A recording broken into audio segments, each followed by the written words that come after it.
Brought to you by TechnoSpark 20 series smartphones.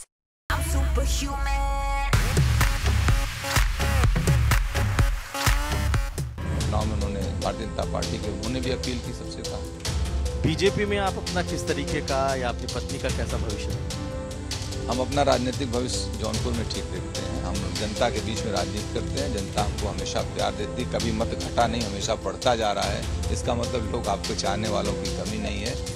कभी चुनाव जीतना हारना एक सामान्य सी प्रक्रिया है, कोई बहुत बड़ा वो नहीं है। उसको लेकर हम लोग बहुत वो भी नहीं करते हैं। हम लोग जनता के बीच में रहे, जनता को जीते रहें, यही बहुत बड़ी बात है। एक सवाल है कि कहा गया कि पश्चिम से लेकर पूरब तक ठाकुरों में कुछ नाराजगी है। बीच में दिखाई दिया कि राजा भैया के जो समर्थक हैं वो भी मुखर होकर के बीजेपी के खिलाफ वोट कर।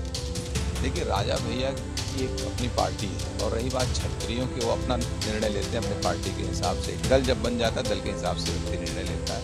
वो राजा भैया ने किन परिस्थितियों में क्या, आप उनसे पूछ सकते हैं। हम भी उसी समाज से हैं। तो जब समाज की भावनाएं आहत होती, समाज आक्रोशित होता है। इसका राजनीतिक को न माने लिया जाए नहीं। उसमें राजा भैया ने बहुत अच्छा जवाब दिया। मैं उनके राजनीतिक सोच बोझ की तारीफ करता हूँ।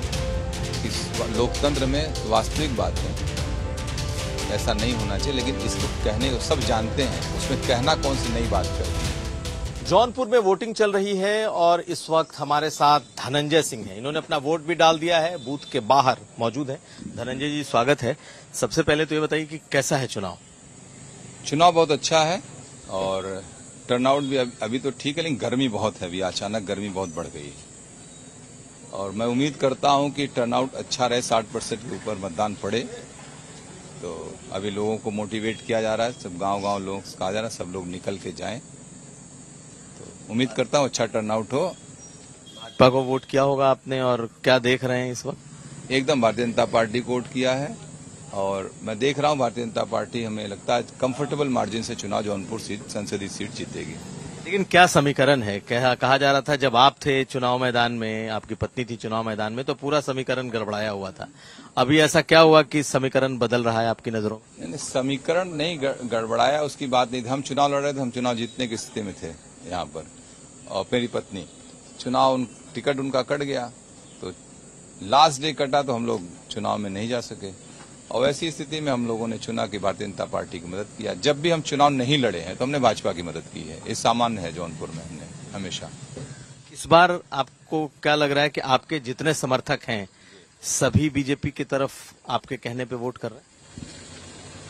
अब मैं आपको क्या बताऊं, हमारे जितने मुसलमान समर्थक हैं वो सब भी भारतीय जनता पार्टी को वोट कर रहे हैं। एकदम हंसी खुशी वोट कर रहे हैं। बाकी औरों की बात छोड़ दी, सब वोट कर रहे हैं। हमारे जितने हमारे सहयोगी साथी जो चाहने वाले हैं वो हम लोगों को वोट कर रहे हैं। जो अनवरत हमारे साथ 25 सालों से हैं यहाँ के जिले की राजनीति में, वो सब लोग भारतीय जनता पार्टी को वोट कर रहे हैं। धनंजय जी, तस्वीर आई थी आपकी पत्नी की अमित शाह के साथ, तो कहा जा रहा है कि भाई कोई न कोई बात हुई, कुछ न कुछ डील हुई, क्या हुआ कुछ बताएंगे? नहीं, कोई ये बहुत अजीब सा सवाल है। राजनीति में किसी से शिष्टाचार मुलाकात को डील कही जाती है। ये नहीं, ये सब ऐसे शब्दों का प्रयोग राजनीति में न हो तो ही अच्छा है। मिलते हैं, राजनीति में समर्थन देना लेना, एक दूसरे से बात करना, ये सामान्य सी प्रक्रिया है और लोग जाते हैं एक दूसरे के यहाँ। हम कंटेस्ट में नहीं है तो हमसे लोग प्रयास करेंगे। हमारा एक यहाँ पे हमारे अपने सहयोगी साथी यहाँ पर जिले में एक अपना आधार है, उसको लेके पार्टियां समर्थन के लिए, सहयोग के लिए उम्मीद करती हैं और एक दूसरे से बातचीत करती हैं। हम जाते, जब हम चुनाव लड़ रहे होते हैं, तमाम लोगों के पास जाते हैं, बात करते हैं, भाई हमारा समर्थन के जो हमारे साथ नहीं तो उनसे ही बात करते हैं, अपनी तरफ लाने का प्रयास करते हैं।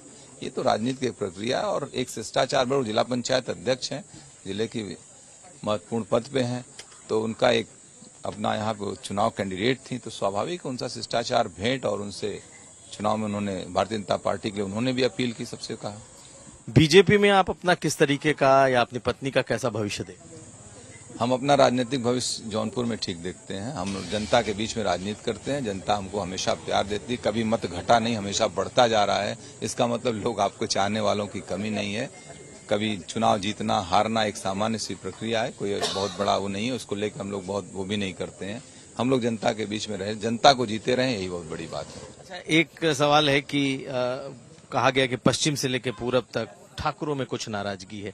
बीच में दिखाई दिया कि राजा भैया के जो समर्थक हैं वो भी मुखर होकर के बीजेपी के खिलाफ वोट कर रहे हैं। देखिए, राजा भैया की एक अपनी पार्टी है, और रही बात क्षत्रियों की, वो अपना निर्णय लेते हैं अपने पार्टी के हिसाब से। एक दल जब बन जाता है, दल के हिसाब से व्यक्ति निर्णय लेता है।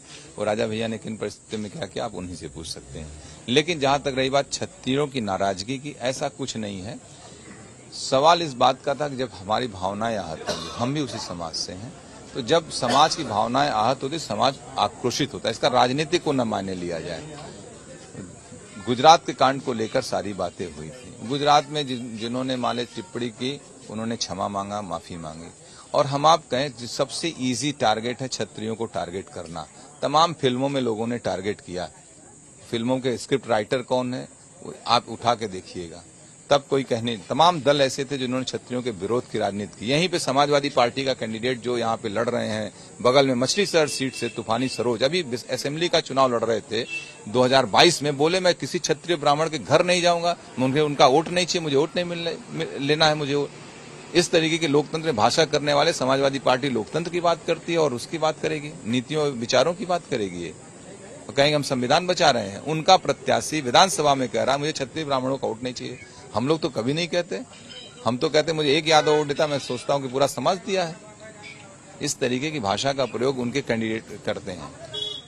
लेकिन अभी अनुप्रिया पटेल ने एक बयान दिया था जिसे लेकर के भी बहुत कंट्रोवर्सी हो गई कि उनको इस तरीके का बयान नहीं देना चाहिए था, खास करके जब उन्होंने कहा कि अब रानी के पेट से राजा नहीं पैदा। नहीं, उसमें राजा भैया ने बहुत अच्छा जवाब दिया। मैं उनके राजनीतिक सूझबूझ की तारीफ करता हूं कि लोकतंत्र में वास्तविक बात है, ऐसा नहीं होना चाहिए। लेकिन इसको कहने को सब जानते हैं, उसमें कहना कौन सी नई बात कर दी है अनुप्रिया जी।